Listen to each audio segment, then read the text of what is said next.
మాకేంటంటే తెలంగాణ సాధించుకున్న తెలంగాణ కేసీఆర్ గారి తండ్రి అన్నట్టుగా అభిమానంతో కూడా మేము అయినా సరే మన తెలంగాణ ప్రజల కోసం రాష్ట్రం కోసం మా ల్యాండ్ పోయినా సరే అని చెప్పేసి అని మేము అగ్రీ అయ్యాం సార్.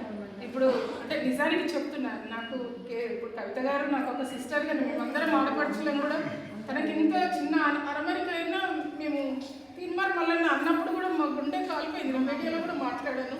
తనను ఒక్కదాన్ని అన్నట్టు కాదు, మా అందరినీ అన్నట్టే. అప్పుడు కూడా బాధపడ్డాను. ఇప్పుడు మాకు చాలా ప్రాబ్లమ్స్ ఉన్నాయి సార్ అక్కడ, ల్యాండ్ ఇష్యూస్. మా మామయ్యకి ఇప్పుడు 1 crore వచ్చినాయి. అప్పుడు కేసీఆర్ గారు అన్యాయం చేయలేదు, కానీ మా మామయ్య తన ఒక్క దగ్గరనే డబ్బులు పెట్టుకొని మన లెటర్ కూడా ఇచ్చిపోయారు ఇక్కడ.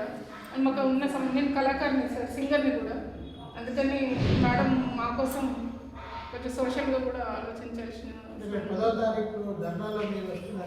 తప్పకుండా వస్తుంది సార్. అంటే ఇందాక నేను మీడియాలో చూశాను, మేడం మాట్లాడింది కదా, చూశాను.